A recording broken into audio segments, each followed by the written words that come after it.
So when we talk about airspace, basically we're talking about all traffic that's above us, right? Anything that's flying is going to be in some sort of airspace. And depending on how close we are relative to an airport, how busy that airport is, how heavy the traffic is in that area, it's going to place different restrictions or different requirements on us as pilots and dispatchers. Have to know these things as well, because when we're planning a flight, we got to plan for different aspects of these um, airports. Um, if there's any requirements special to the airport or to the airspace that the aircraft is flying through. So, what do you guys think are some of the requirements that? I mean, one of the big ones that she kind of barely touches on. Um, what do you guys think would require a dispatcher to really have an understanding of, and require him Class to do things? Class B airspace because that's the most busiest. Okay, Class B airspace is important to know. Um, okay, anybody else have any input?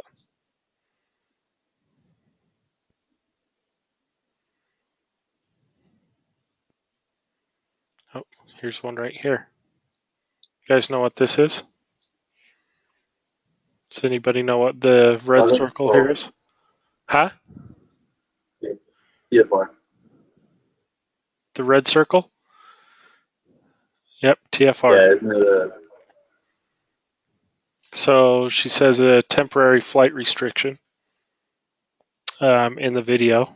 This one is for security, and it will be live in 5 days. Okay, why would it be important to know when this TFR is active? because if any attempt to go inside that airspace without proper ATC clearance, you can get in a lot of trouble by the FAA. Okay, are you allowed to fly into a TFR? No, unless isn't it unless you have a certain squawk code that's heavily monitored by ATC, you're not allowed to enter. So all squawk codes, all transponder codes are going to be monitored by ATC. That just tells them the location of the aircraft. So we can fly into a TFR, but we're not. When we're talking about security here, it's probably for VIP movement or presidential movement, or for the Super Bowl. What about that? What's in 5 days? Super Bowl, Super Bowl. right? And where's it at? Minneapolis. So this is at the Viking Stadium. This is the TFR for the Super Bowl. Basically, air traffic control will be able to clear you into the airspace, um, but you cannot fly into this airspace with proper ATC authorization.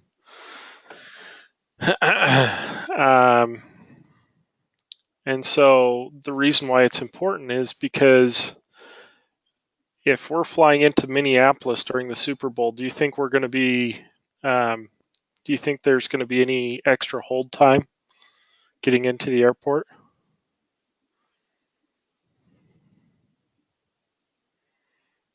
Um, Do you think air traffic control no, is? You don't think that air traffic control is going to possibly put us into a holding pattern because of how busy it is, or getting clearance into that TFR? they probably would. Uh huh. Yeah. So I mean, it's important to know that as a dispatcher, because if there's a TFR and the TFR is active, then I'm probably going to have to hold for a little bit. So there's kind of a story that goes along with that. There was a dispatcher recently at SkyWest.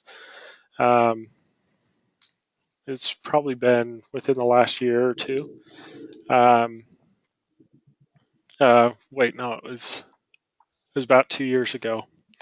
The president was flying into an airport, into Detroit, and the dispatcher didn't plan any hold fuel and didn't see the TFR. The pilot didn't see the TFR as well and didn't pay attention to it. And what happened was they were told to hold, and the pilot declared a fuel emergency.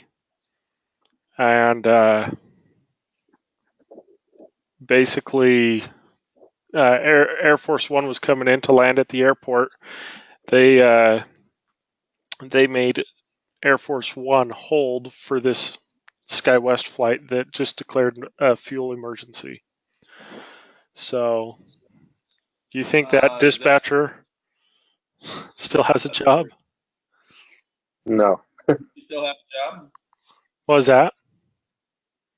And does that guy still have a job? No, no, he was let go. And that's because it's a serious problem. I mean, if you declare a fuel emergency, they're going to dissect why that fuel emergency. Why wasn't there enough fuel on the aircraft? Was the pilot and the dispatcher, were they paying attention, do you think? Probably not. What about the pilot? Did he let go? Yeah, hand in hand.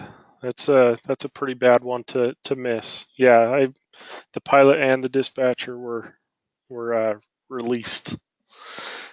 So, What about would it be would the pilot lose his job if the dispatcher didn't provide him with the fuel still?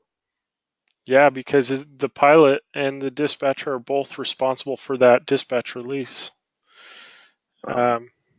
Remember the PPDD, pre-flight planning, dispatch release, and delay of the flight? Mm-hmm.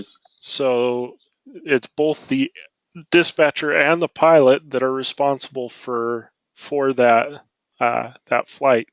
And part of the pre-flight planning would be to check for TFRs or anything that would require extra fuel, right? So that's why it's really important to be paying attention to things like this. What about flying through? So Utah has a really big one. Let's go down here to the Great Salt Lake. What about flying through these restricted airspaces? And we call these MOAs. What did the video say was required if you're going to fly through those areas?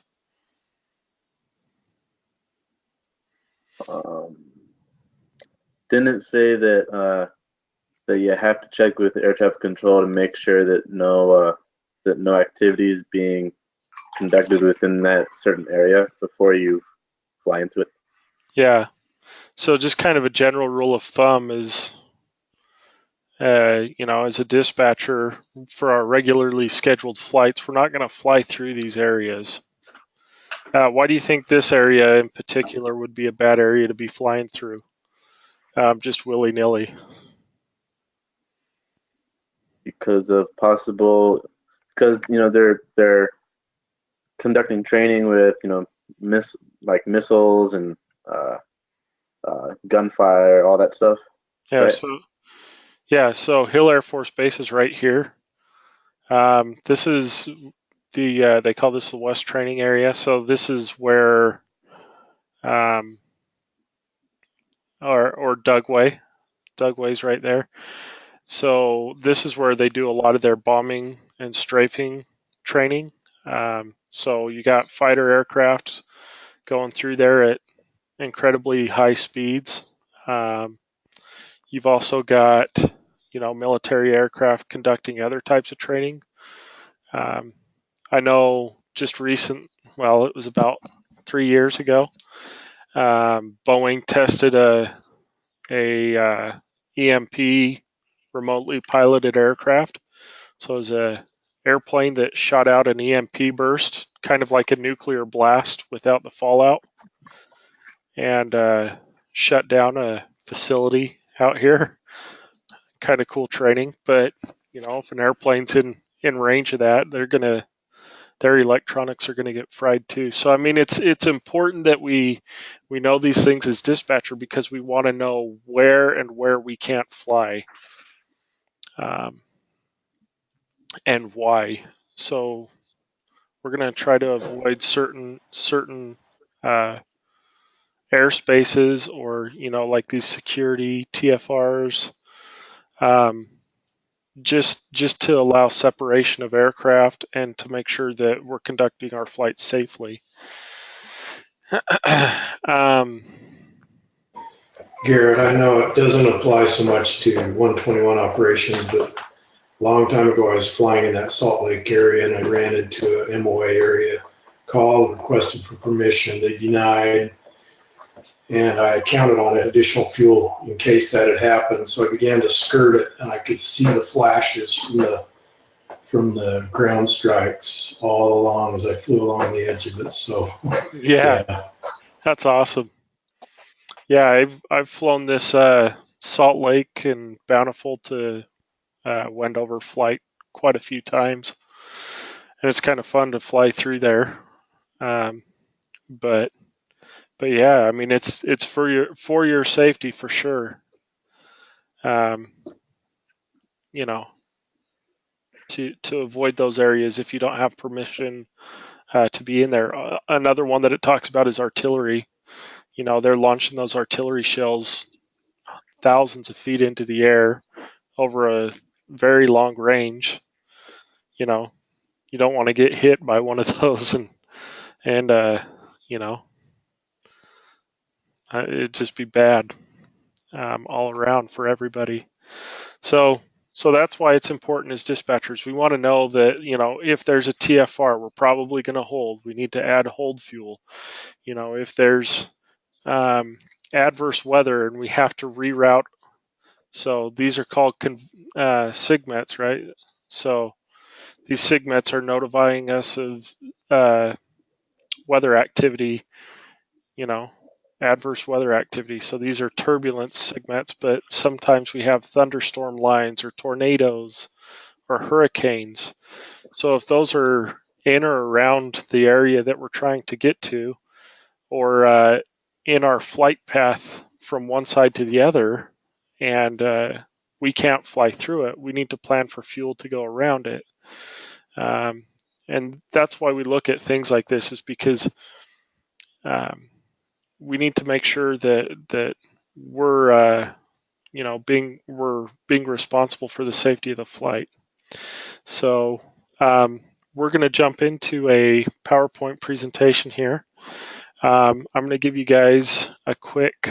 Do you guys need a dinner break, or would like 10 minutes, 15 minutes do?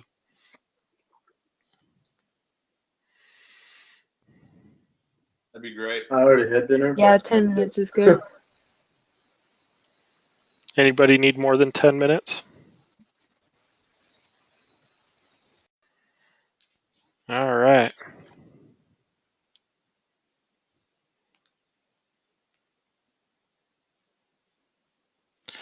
Okay, recording. We're doing good.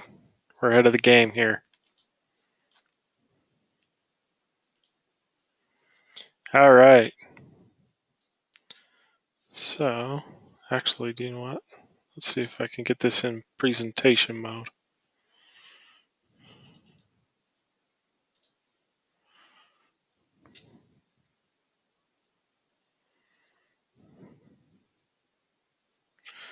So the important thing to remember, once again, about what we're about to go over, is that you're not going to be required to remember what's your separation from clouds and different types of airspace and things of that nature. If there's anything that is really important to remember or memorize, we will make sure to let you guys know. So before we get started here, does anybody remember what the purpose, it said it in that video, but what was the purpose of air traffic control in this whole system here?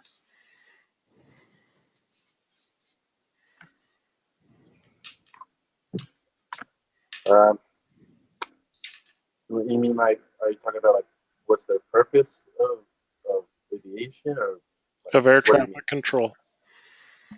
Or what's the purpose of it? It's Why do people in out of state. why do we have air traffic control? It's to monitor each flight to make sure that all of them are separated and at a safe distance, so that no collisions are made, and just making sure that everything is where they're supposed to be. Right, so to provide separation, right? Make sure that we're all staying away from each other. So that's why the busier the airport, something to remember, the busier the airport, that's why air traffic control requires more from the aircraft and from the pilots. So controlled airspace, there's two types, three types of defined airspace. And this is important to remember. So take note on this. So controlled space, controlled airspace will be defined as class A, B, C, D, and E. Okay. The only airspace that is classified as uncontrolled airspace is class G airspace. So special use airspace is where airspace activities must be confined. So we're talking like special use would be like your air shows, and they're temporary, right? Or special use for training activities or whatever it may be. Right. So yeah. So did you say controlled airspace is A through D or A through E? A through E. So Alpha, Bravo, Charlie, Delta, Echo are your controlled airspaces, and Golf is your uncontrolled airspace.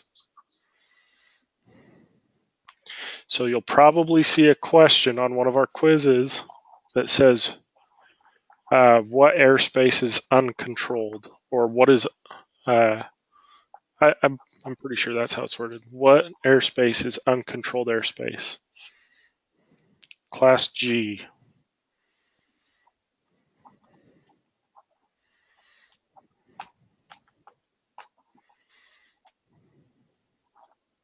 Okay.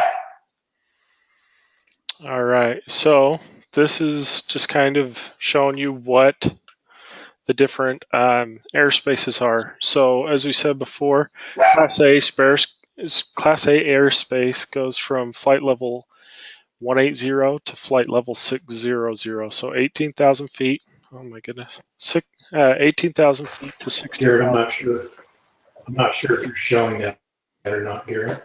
Oh my goodness. Or are you looking at something? Yep. I'll get there. I'm still working out the kinks. Okay. So that was the only other slide that we showed. So this just goes over what we just talked about. Controlled airspace being class A, B, C, D, and E. And uncontrolled airspace is class G. Okay. So this is showing our airspace from class A. Our Do you mind class. just flipping back? I was just looking at the special use. So special use airspace is where activities must be confined. And there's not going to be any questions on that. Almost every time, they're just going to want to know what airspace is uncontrolled airspace, class G. But it is important to know how many airspace types there are. So you got class A, B, C, D, E, and G. No F.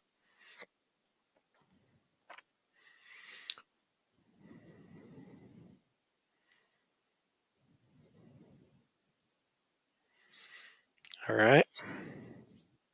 So once again, Class A airspace is from flight level 180 to 600, 18,000 feet to 60,000 feet. So this is where most of your airlines and military flights are going to be operating. This is where most of the air traffic is. Class E airspace is basically everything in between that's not identified as any of the others. So above Class A airspace would be Class E as well. So yeah, kind of interesting. Flight level 600. Not a whole lot of planes can get up to 60,000 feet. Typically, airlines, you're going to be seeing airlines kind of top out around 41,000 feet. But I actually worked for L3 Communications prior to this. And one of the aircraft that I worked on, I'll show you a picture of it really quick, just for fun.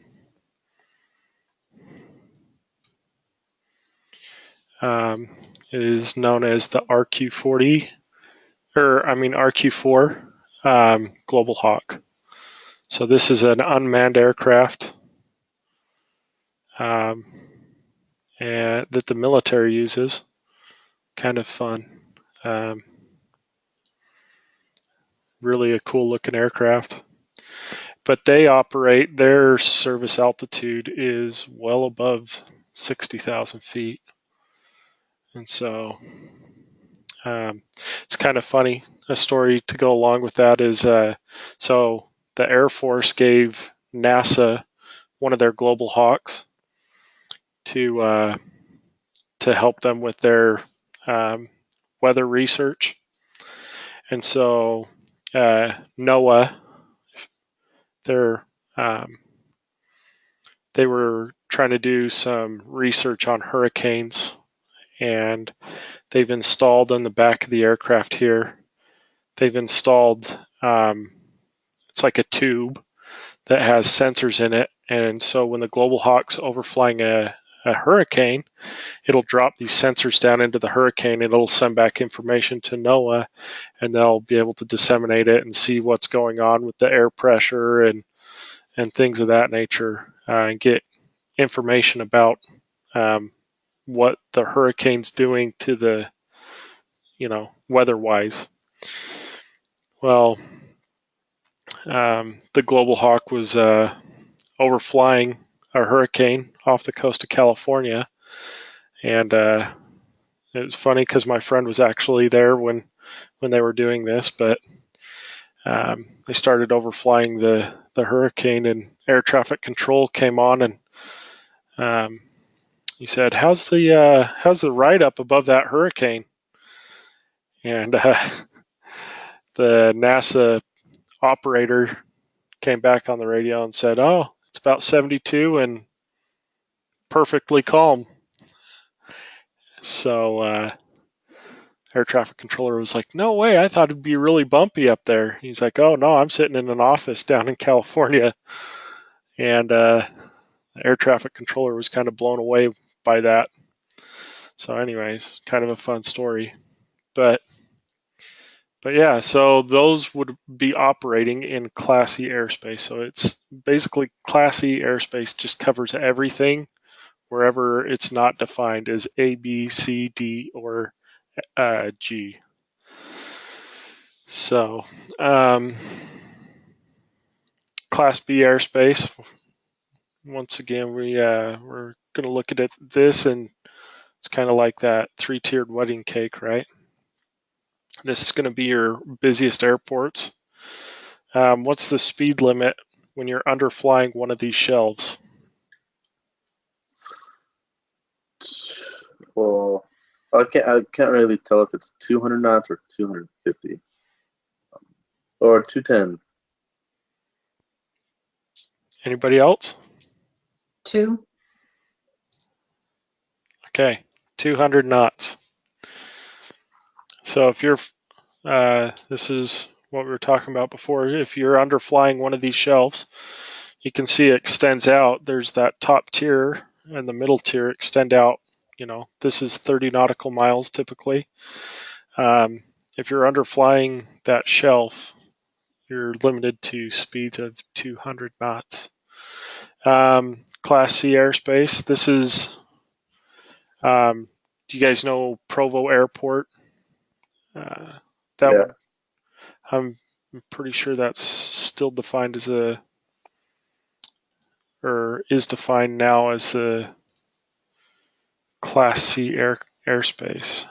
Let's take a quick look.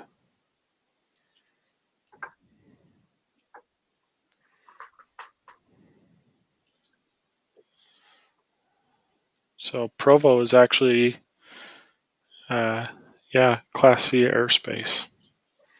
Okay. Let's see.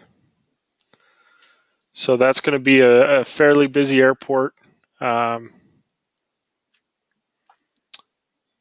not quite like the busiest of airports. It's not like we call these airports where all the airlines fly into, we call those hubs, right? So Delta has several hubs throughout the U.S., like Salt Lake or Atlanta.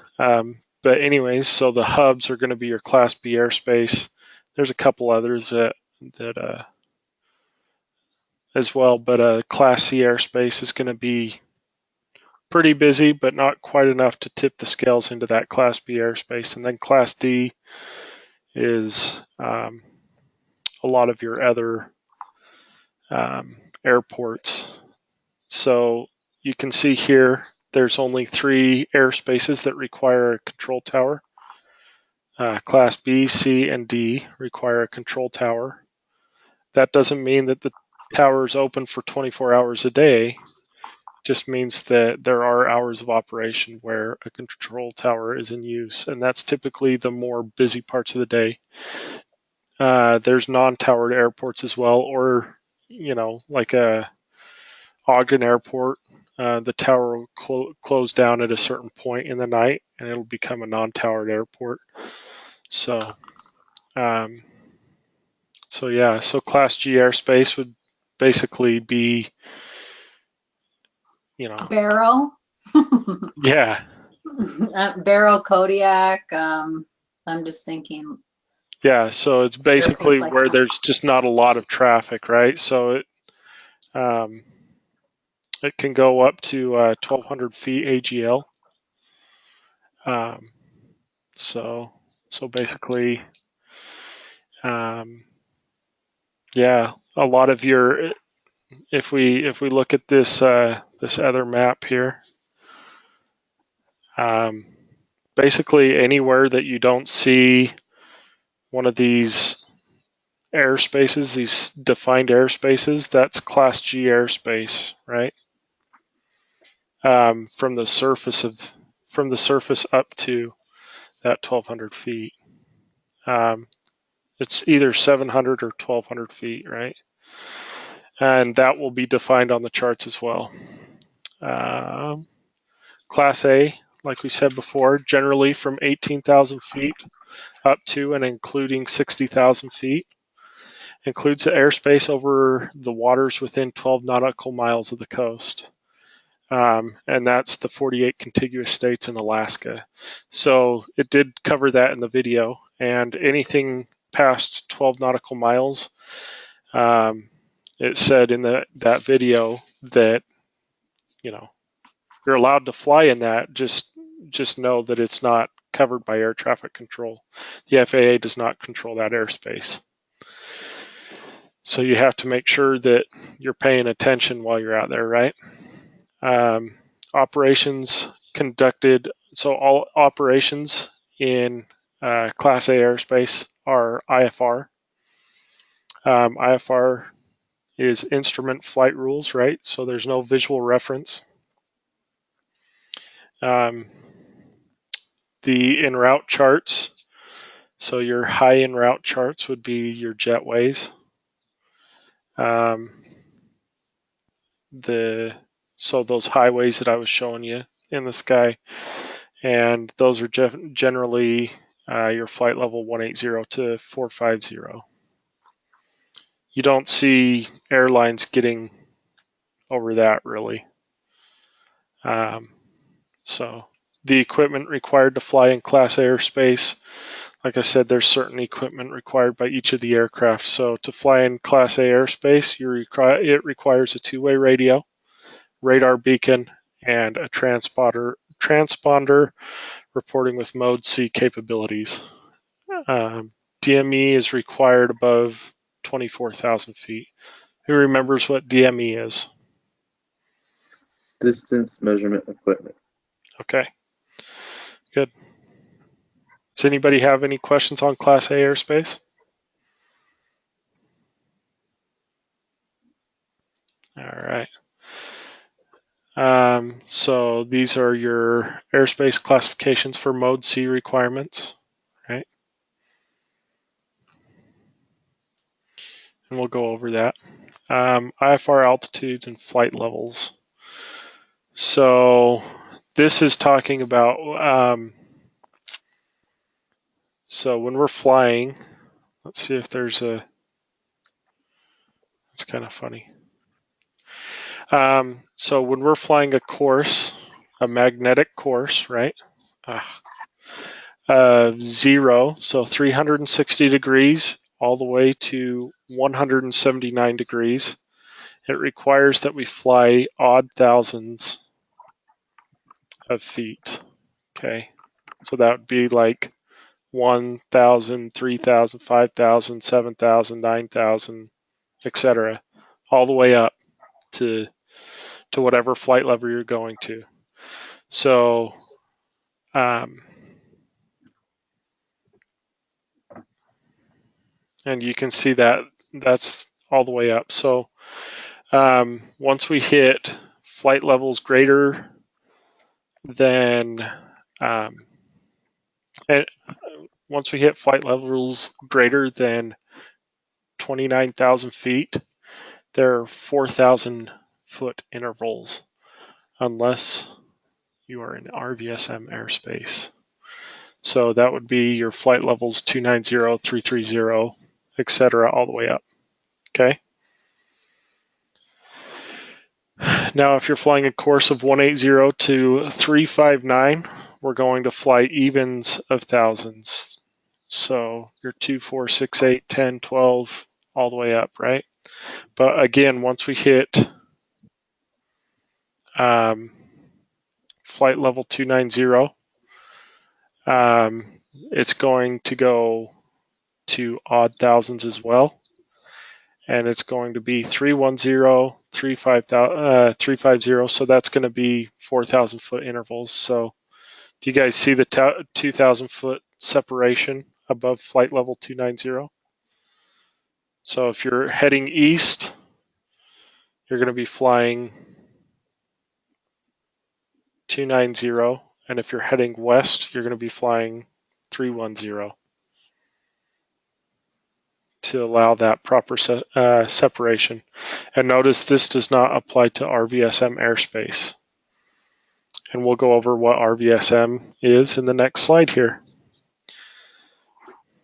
So one way to help you guys remember this, that I remember it, and it's going to sound really weird, but I remember it Neod Sweven. So northeast, so from due north, going east to 179, we're going to fly odd, so Neod, northeast odd. And Sweven, south, going from the south, due south, 180, and going west, we're going to fly even, so Sweven, Neod Sweven. So everybody, does that make sense to everybody?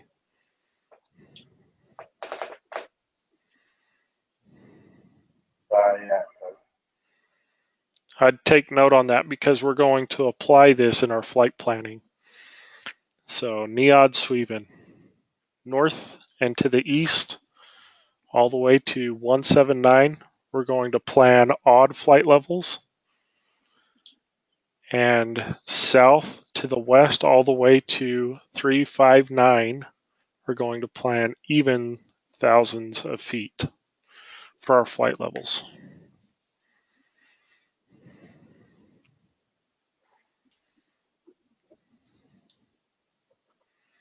So why would that be important?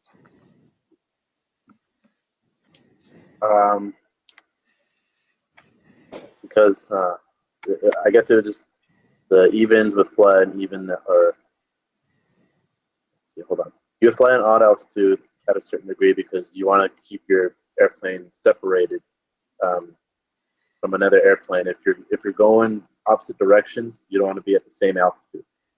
Perfect. So basically it's keeping air traffic separated that are heading opposite directions, right? So yeah. So that's why. Does anybody have any questions on that one?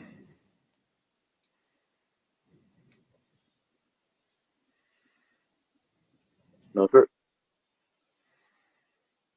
All right. So RVSM airspace. So what is this RVM airspace? We touched on it the other day. Well, let's see.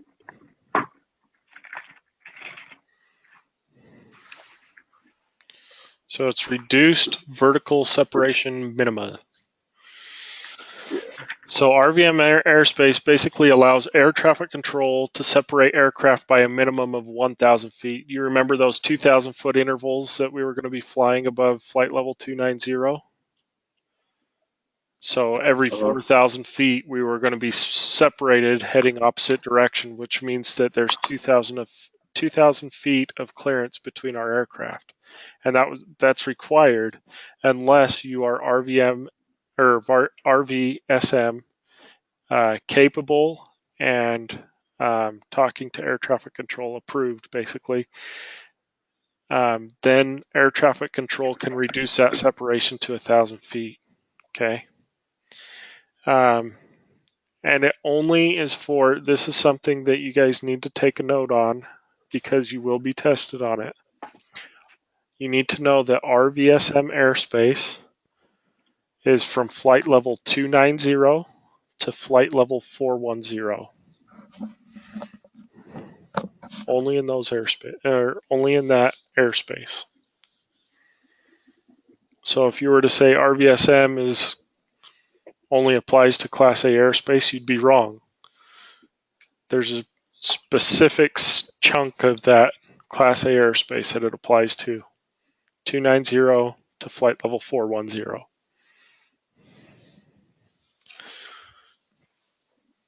Okay.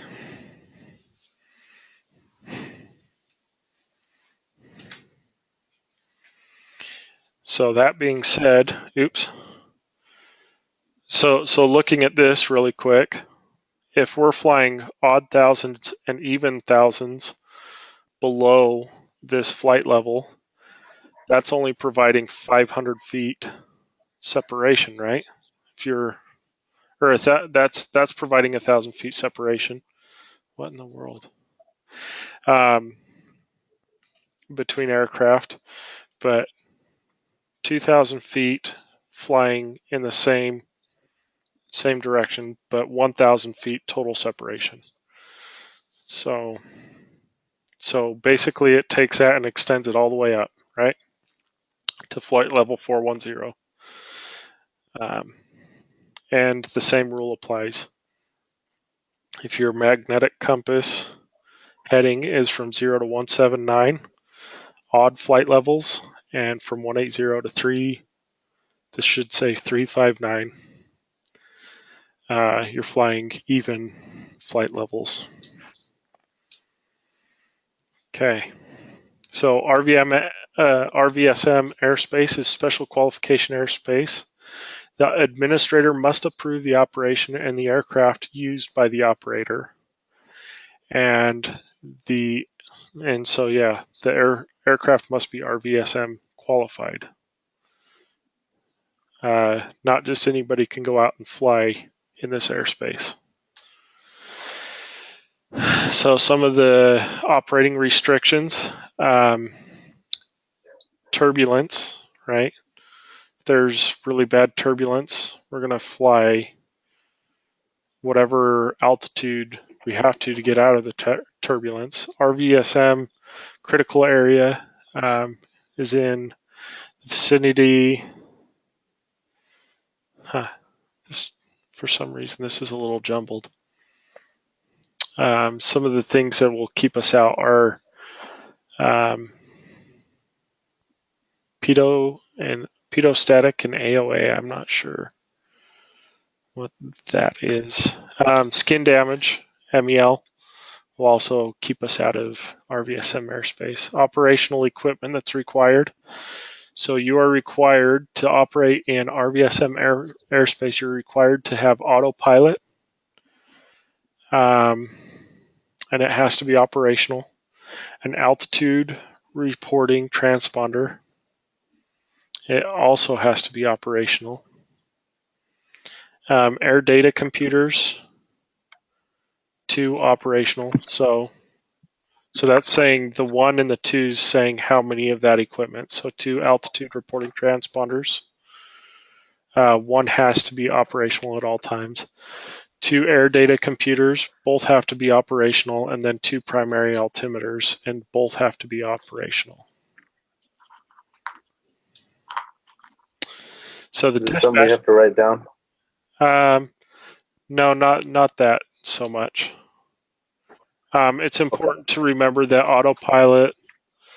So it's important to remember that your autopilot, altitude alerting system, altitude reporting transponders, 2 of them, and 2 air data computers, 2 primary altimeters.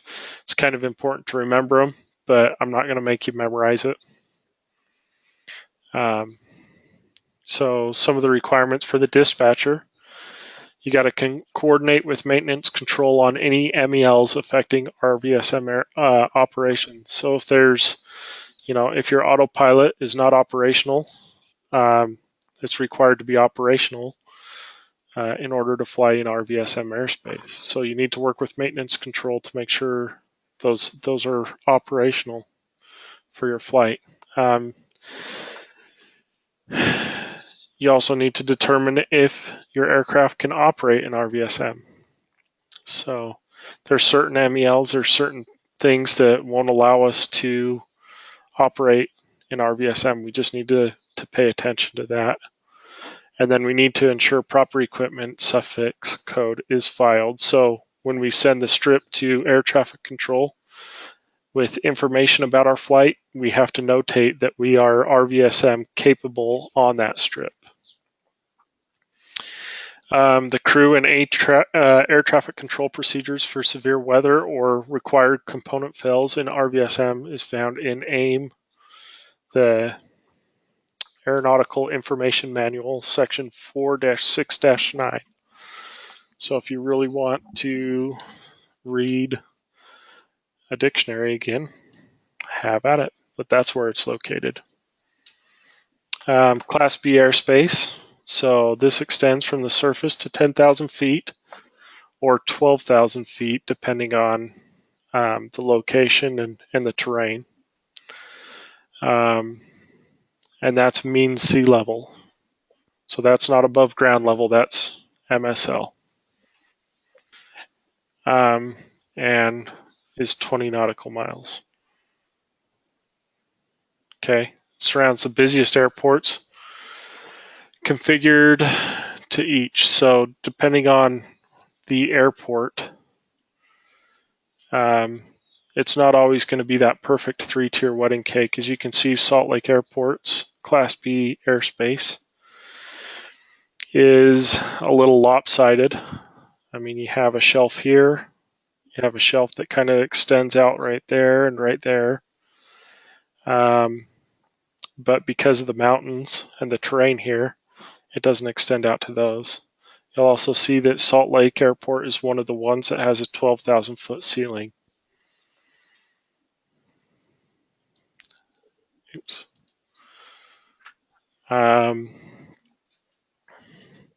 It requires that you have air traffic control clearance prior to entry and departure. So, Greg, I'm sure you've flown through Class B airspace in some of your flight time. Do you remember what you got to say to air traffic control? Been too long, my friend. First one was in the Salt Lake. Scared the heck out of me because I flew in left and I had a 67 to the right coming up right at the same time. It was pretty surreal. It was night. So Yeah, that'll wake you up for sure. So yeah, basically when we're wanting to enter that Class B airspace, we have to contact Salt Lake Approach, and we got to tell them, we got to identify who we I are. remember. Yeah, you got to Who you are, and then, and that you have information to see for the weather and the. right. So yeah, you've got to tell them who you are, and then you got to tell them that you have the current information. Remember when I said, yesterday, I have information Charlie or whatever it is. Basically, you're just letting them know that you've got on the radio frequency, listened to that automated weather service, and received the weather report, the current weather report. And then you got a request for permission to enter the Class B airspace. They'll come back, they'll tell you to squawk transponder code, so they'll give you a unique identity. If it's 1421, you'd tune that into your transponder, and then you'd hit identify, and it's going to send a signal to the air traffic controller, and he's going to come back and say radar contact, and he's going to basically locate you.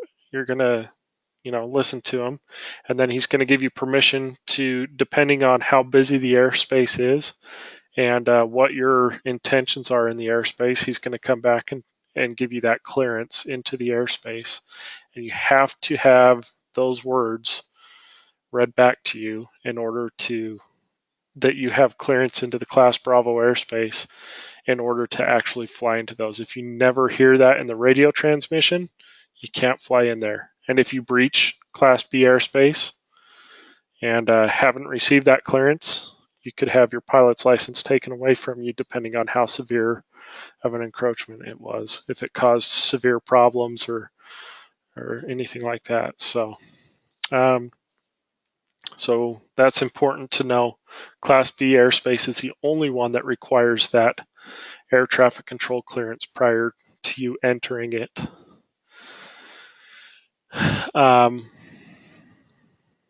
So weather, 3 statute miles. Not sure what that requirement is talking about. Equipment, you have to have an operable two-way radio. You have to have a VOR for IFR operations. You have to have a Mode C transponder. And the only exception to any of that would be prior permission from the FAA. Speed restriction would be 250 knots inside the airspace, or if you're under the airspace, 200 knots, like we said before. This airspace also requires a certain level of certification. If you're a sport pilot or a recreational pilot, you're not allowed into Class B airspace. You actually have to have a private pilot or a student endorsement for your private pilot license in order to fly into the Class B airspace. The charts that you're required to have on board the aircraft would be a sectional or an IFR en route low altitude chart and a terminal area chart. So sectional and tech, we've talked about those. IFR en route low altitude would be, show you those. So we talked about this world VFR. We also talked about this TAC chart. Okay. This would be your low en route.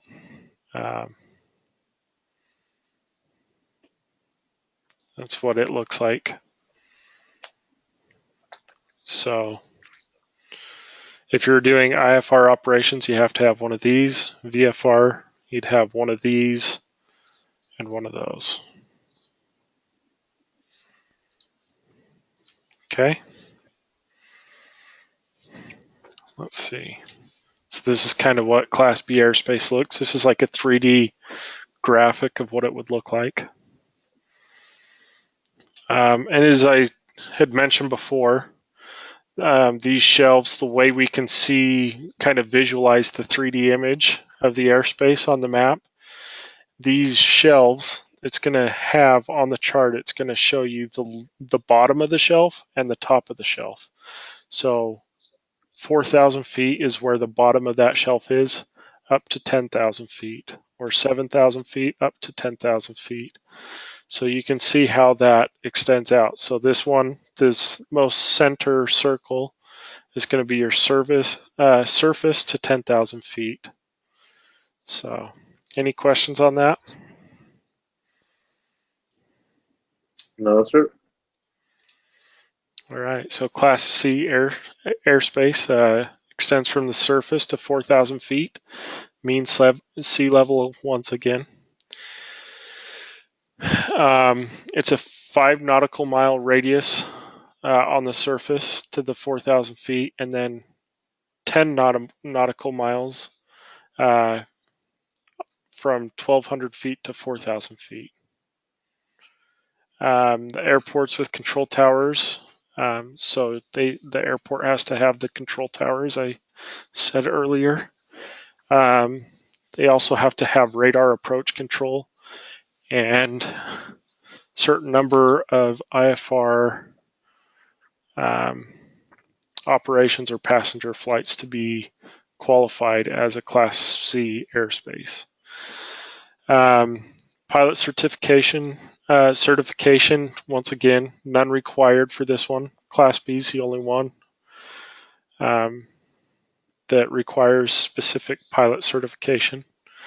Equipment, you have to have a two-way radio and Mode C transponder. Weather, again, okay, so 152s would be your cloud requirements. 1,000 feet above, 500 feet below, and 2,000 feet horizontal. I'm not going to make you guys remember that. That's very much so concerning the pilots themselves. Dispatchers, we don't really care so much. So your aircraft speed is required to be once again 200 knots in the airspace, and at or below 2,500 feet AGL, so above ground level, within 4 nautical miles of the primary airport. The charts that you're required to have would once again be your sectional, IFR en route, and terminal area chart, if applicable. You're not going to have a terminal area chart for Class C airspace unless it falls under a Class B area. So not required to have terminal air so much in that area. And this is what your Class C airspace looks like. Once again, it's the hard maroon lines on your sectional chart. And this shaded maroon line would be your Class E, or Class D airspace. Sorry. So Class D, surface to 2,500 feet, MSL, pilot certification, non-specific, once again. Equipment, you're only required to have a two-way radio in this airspace. Weather, once again, You're required to be 1,000 feet above, 500 feet below, and sorry, I have that backwards. 1,000 feet below, 500 feet above, and 2,000 feet horizontal. Arrival through flight entry and departure requirements. So you have to have communication with, basically have to be on a what we call a common traffic advisory frequency. So you have to be talking to the other pilots in the area. Minimum altitudes, large turbine aircraft, 1,500 feet above ground level in the traffic pattern. So they're not allowed to fly lower than that when they're around the traffic pattern. Aircraft speed, once again, less than 200 knots. If you're at or below 2,000 feet or 2,500 feet AGL and within 4 nautical miles of the primary airport. And this is what your Class D airspace looks like.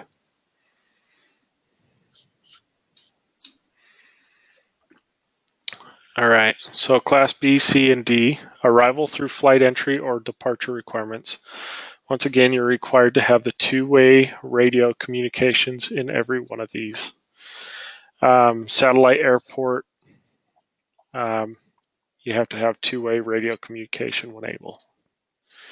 So Class E, controlled airspace, once again, this is going to be 14,000 up from 14,000 feet, 14,500 feet MSL to 17,999 feet.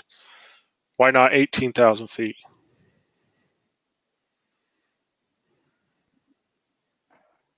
That's Class E, right? Class A, because it's Class A. Class A, sorry.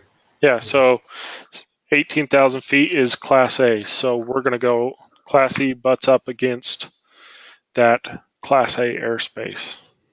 All right.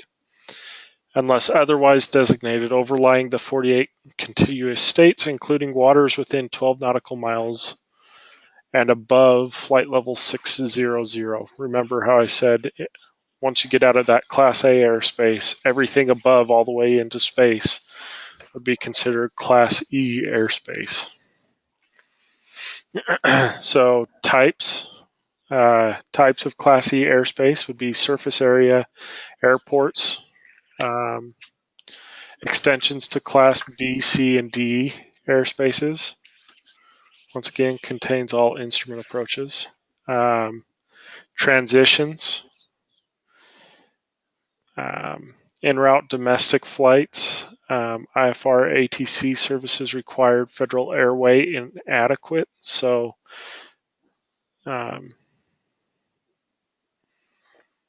if required, then they can put you into a Class E airspace. Federal airways, 12,000 feet to 18,000 feet, mean sea level. Offshore specific altitude, specified altitude to 18,000 feet, MSL beyond 12 nautical miles of the coast. So there's some of the required charts. So this is that 14,000 feet, 14,500 feet to 17,999 feet.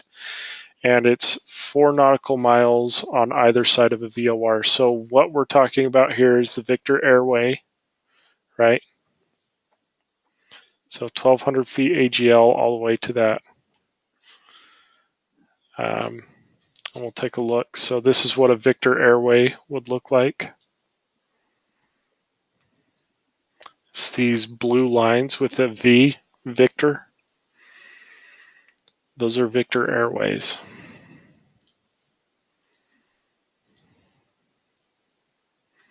Okay. So Class E certification. Once again, we're not going to require any special pilot certifications in this airspace. Equipment, you have to have a Mode C transponder for any flights above 10,000 feet MSL. So if you're below, so not including at or below 2,500 feet AGL. So if you're flying over the Wasatch Front, a lot of those mountains are higher than 10,000 feet. So what this is saying is that it's 10,000 feet is the ceiling unless there's terrain, and then it's 2,500 feet above that terrain. So when you're overflying the mountains, as long as you're below 2,500 feet AGL, you would still fall into this or into that G airspace. And Class E would be above it. So arrival or through flight entry requirements, non-specific. Two-way radio contact with operational control tower. So if there's an operational control tower in the area, you have to have two-way radio contact. Other than that, it doesn't require radio communications. So VFR weather minimums. This is the 3 statute miles clear of clouds. That's what that COC meant. So in Class B airspace, aircraft have to be 3 statute miles from, or have to have 3 statute miles of visibility, and have to remain clear of clouds. In Class C or D airspace, once again, 3 statute miles of visibility, 1,000 feet above, 2,000 feet horizontal, and 500 feet below. So I was right the first time. Got to go back to that old private pilot training.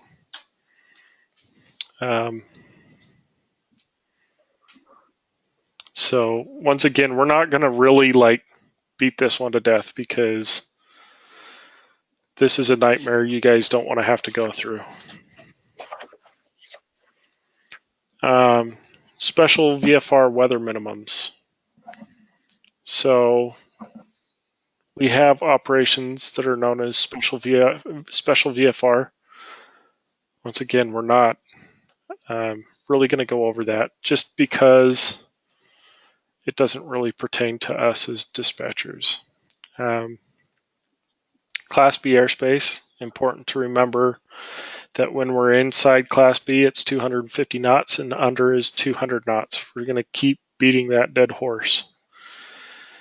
Class C and D, if we're within 4 nautical miles of the airspace and at or below 2,500 feet, we're required to be 200 knots or below. And then below 10,000 feet MSL would be 250 knots. So remember how Class D airspace goes to 4,000 feet. So if we're above that 4,000 feet, all the way up to 10,000 feet, we're still going to be limited on our speed to 250 knots. Okay, special use airspace. So this is where we're talking about the restricted airspaces. Okay, prohibited areas, flight prohibited within defined dimensions established for security and national welfare. Restricted areas, flight is restricted, often denote existence of hazards to aircraft. Examples are artillery firing, aerial gunnery, and guided missiles. Also, let's see if we've got one active here. Above Salt Lake, above the Great Salt Lake, there's often a TFR out here for rocket testing.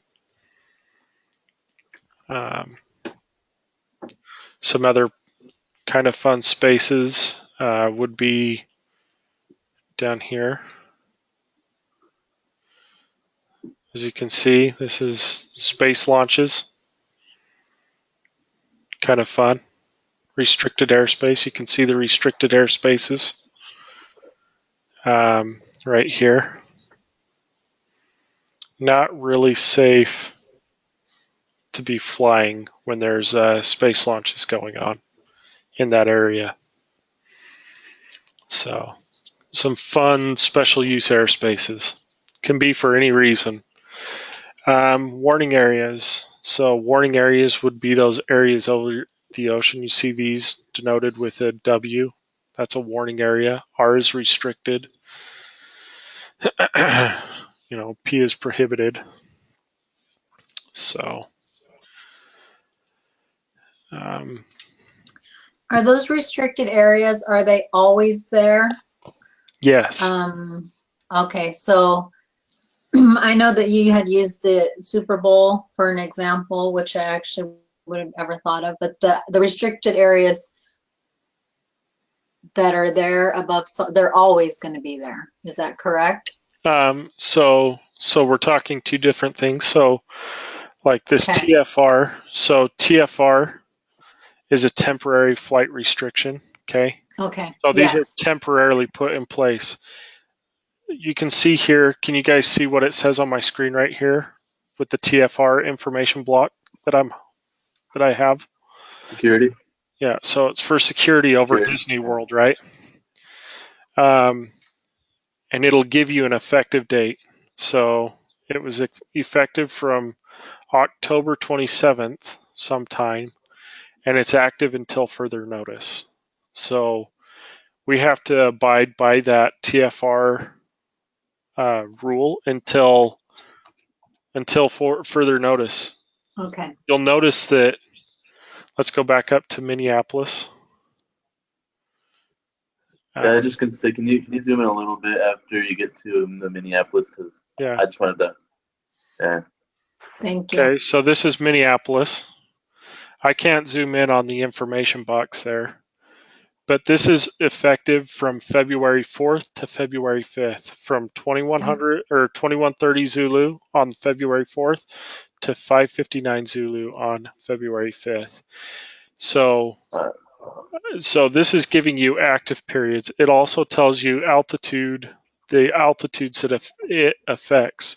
So this is from the surface to 17,999 feet. So these temporary flight restrictions can be at any given point in time wherever the FAA deems necessary for them to be. So you'll see over Washington, D.C. That's indefinite. Okay. You'll see this TFR, right? Until further notice, probably forever, right? So this is also a temporary flight restriction. You can see this airport right here, right? What airport's that? Washington, D.C. DCA. Yeah, so nope, not DCA, IAD. If you're trying to do the airport code. So Washington, D.C., Dulles Airport. So doesn't mean that you can't fly into this area. It just means that you have to have special ATC authorization to fly into that area. They're gonna want to know what you're doing in that area, basically. So basically, you can still fly in that airspace.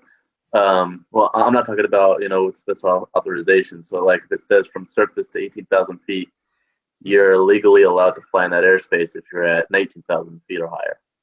Right. Okay. What you'll see here too is you'll see what we call a prohibited area. So this means that no flight activity is authorized by general aviation aircraft. So you cannot fly into that area. It says it right here, prohibited area, flight prohibited within defined dimensions and established for security and national welfare. And that's because the White House is right here, right? White House, Yes. State Capitol, the Pentagon, they're all in this prohibited area. So really the only flight operations that are allowed in this prohibited area would be military.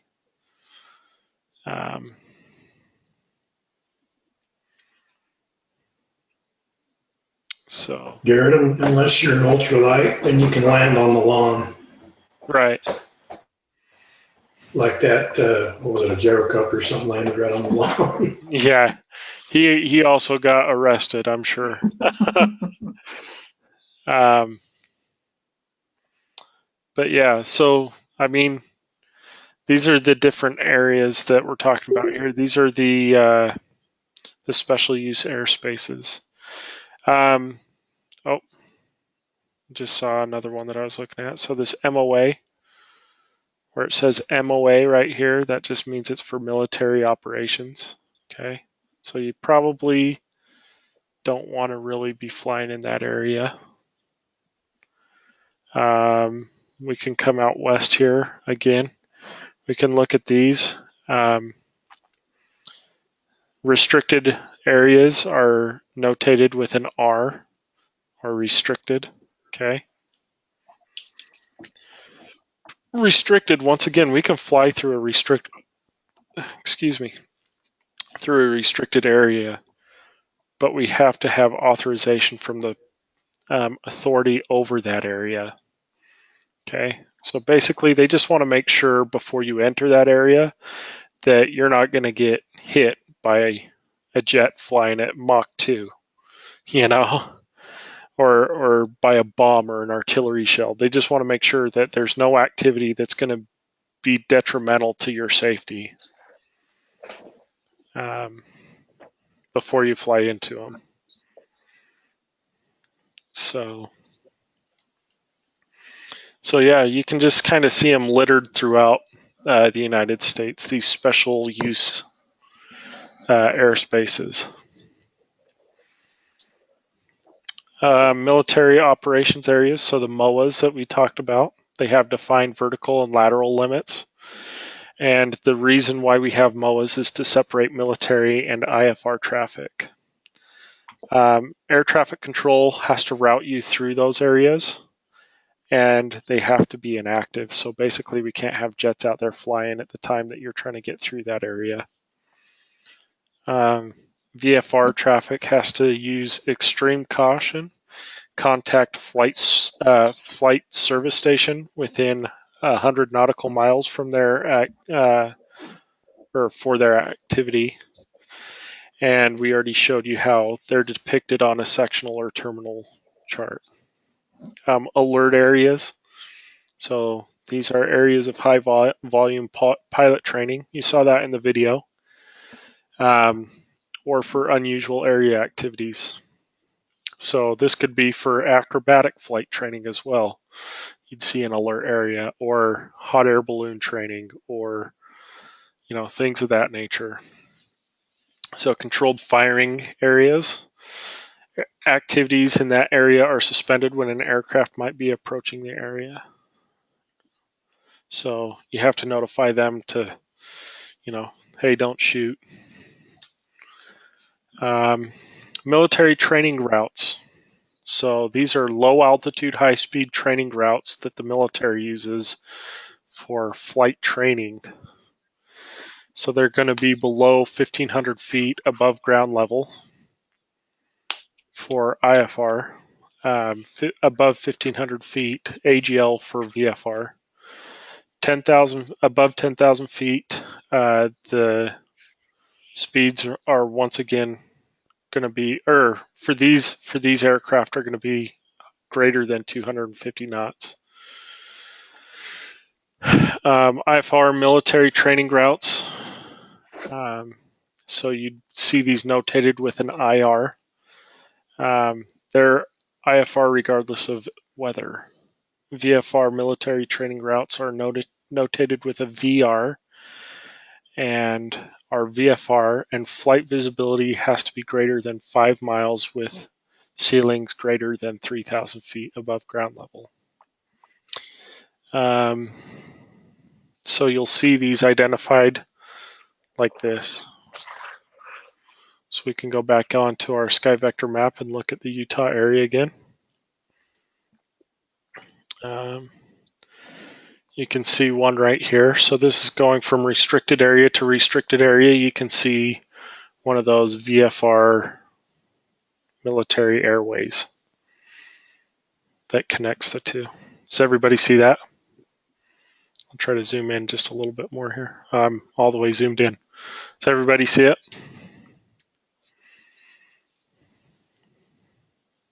Right Yeah, I here. see it. Let's see if I can get my mouse to go big. Nope. Well, I did something wrong. Okay. It's not working. Right there. Okay. So that's going to be your VFR. That's what that looks like.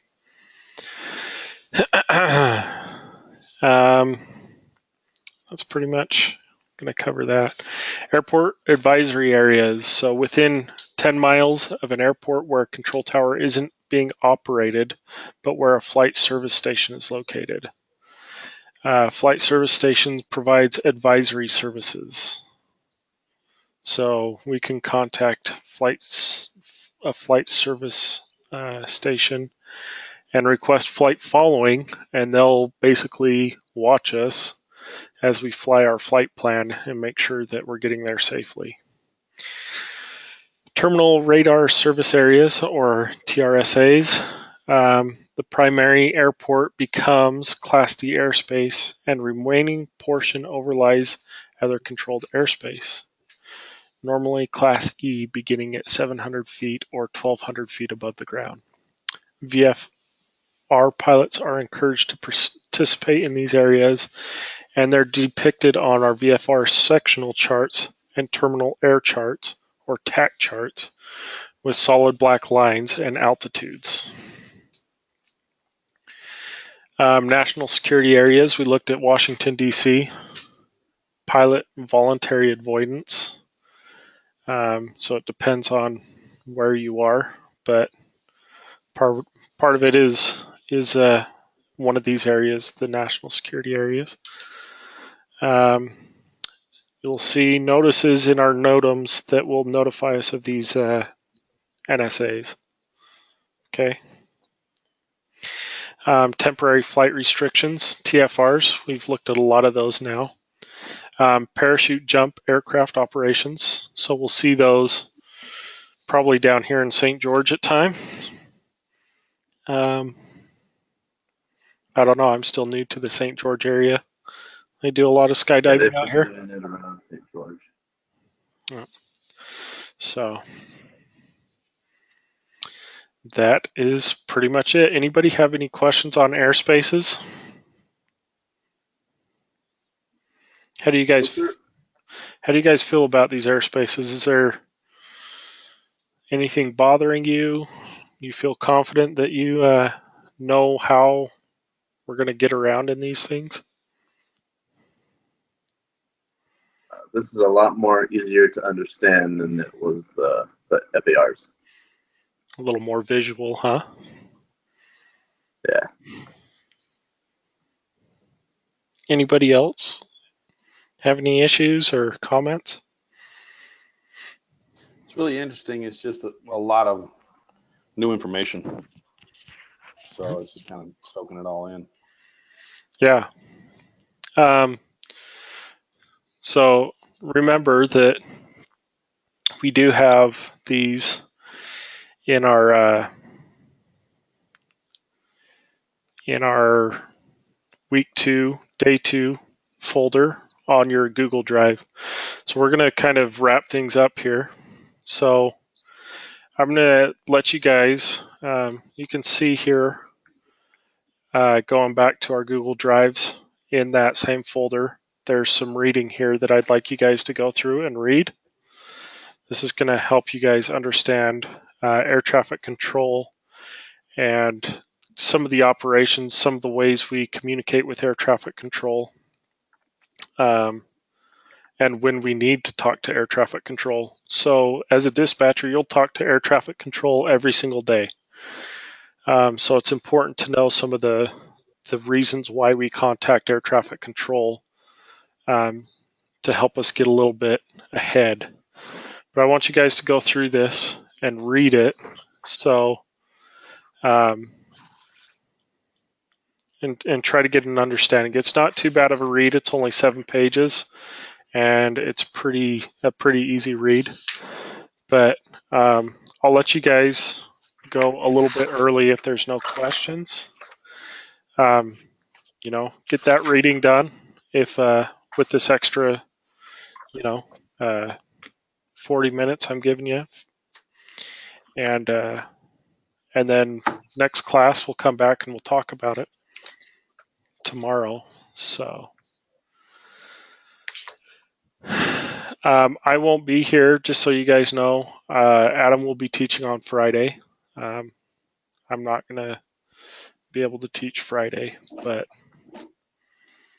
yeah.